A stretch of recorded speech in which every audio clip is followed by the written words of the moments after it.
ආදරේ ගෙනල්ලා කතාවට ආදරේ කරන ඔයාලව ගොඩාක් ආදරෙන් පිළිගන්නවා. ඉතින් මම අද වීඩියෝ එක හරහා කතා කරන්නට බලාපොරොත්තු වෙන්නේ. අද දවසේදී කතාව විකාශනය වුණේ නැත්තේ ඇයිද කියන කාරණාව සම්බන්ධයෙන් වගේම තවත් තොරතුරු ටිකක්. ඉතින් අද දවසේදී කතාව විකාශනය නොවීමට හේතුව තමයි ඔයාට ඊයේ කතාව බැලුවනම් හොඳින්ම පැහැදිලි වෙනවා.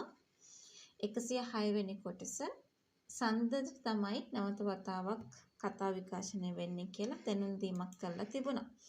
ඉතින් රටේ පවතින ආපදා තත්ත්වයක් එක්ක ඉතින් එක එක වැඩසටහන් තියෙනවා, ප්‍රවෘත්ති තියෙනවා. ඔය වගේ අවස්ථා නිසා තමයි ඉතින් අපිට මේ කතාව වේලාසනින් යන කතාවක් නිසා තමයි බලා ගන්න බැරි වෙන්නේ. ඉතින් කොහොම වුණත් තව දෙයක් අපිට මතක් කරන්න පුළුවන් කමක් තියෙනවා. ඒ තමයි දැන් හංසනා ඉන්නේ ගොඩාක්ම ඇඟ දුර්වල වෙලා. ඒකට හේතුව තමයි කෑම බීම ගත්තට බයටම හරියමන් විදියට හැමදේම හිත ඇතුළෙන්ම ගොඩාක් පීඩනයකට ලක් වෙලා හිටපු ඒකට ලොකු හේතුවක්. ඒ වගේම ඉතින් බය වෙලා වතුර හරියට බොන්නේ නැතුව ගොඩාක් ලොකුවටම කරදරයකටපත් වෙලා ඉන්නේ. ඉතින් පුංචි අම්මා වගේම පුංචි අම්මගේ පුතත් මේ දිනෙත්මින් කොතනටද ආවේ කියන එක හොඳටම දන්නවා. එතකොට මේ දෙන්න අනිවාර්යෙන්ම දිනෙත්මින් නැති නිසා අනිවාර්යෙන්ම පැමිණෙනවා සොයා බලන්නට. එහෙම ආවට පස්සේ තමයි පුංචි අම්මටයි පුංචි අම්මගේ පුතාටයි මේ දෙන්නට එකතු වෙලා දිනෙත්මින්වත් ඒ වගේම හංසනාවත් මෙතනින් එක් කරගෙන යන්නට පුළුවන් වෙන්නේ.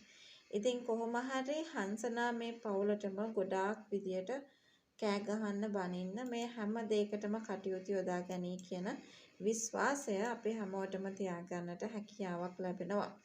ඒකටත් හේතුවක් තියෙනවා නැත්තේ නෑ. අපි මේ වෙලාවේ ගැන කතා කළ යුතුයි. මොකද හංසනා රැවටීමකට ලක් කරලා ඉවරයි. මේ වෙලාවේදී හංසනා හිතලා ඉවරයි දිනෙත්මින් තමයි මේ වගේ දෙයක් කළේ කියන එක ගැන. ඉතින් ඒ හින්දා තමයි ලොකු කේන්තියකින් ඉන්නේ. ඉතින් කොහොමනත් ඇඟ දුර්වල වෙලා හින්දා ගෙදර එක්කන් යන කලින් තැඹිලි ගෙඩියක් එහෙම බොන්න දීලා අනිවාර්යෙන්ම බෙහෙත් එහෙමත් හංසනාට අරගෙන දීලා තමයි ගොඩාක් දුරට මේ කට්ටිය ගෙදර එක් කරගෙන යනවා ඇත්තේ කියන ඒ කතාව අපි මේ වෙලාවේ කතා කරන්නට සූදානමක් තියාගෙන ඉන්න ඕනි කියන ඒ කතාව ගැන තමයි අද වීඩියෝ එක හරහා මම ඔයාලට මතක් කරලා දෙන්නේ. ඉතින් කොහොම වුණත් දිනෙත්මින්ගේ වුණවත් බලන්න කැමති නැහැ. හැබැයි දිනෙත්මින්ගේ වගකීමක් තමයි තාත්තට පොරොන්දු වුණ දේ විදිහට මිශ්‍ර කරලා දෙන්න. මේ පොරොන්දුනේ වෙන කිසිම දෙයක් නෙමෙයි. හංසනාට කරදරයක් නොකරම හංසනාව ගෙදරට ගෙනල්ලා දෙනවා කියලා. ඉතින් ඒ පොරොන්දුව ඒ විදියට ඉෂ්ට කරන්න තමයි ඔන්න මේ වෙලාවේ ලකලෑස්ති වෙන්න කියන ඒ කතාව ගැන අපි මතක් කරනවා.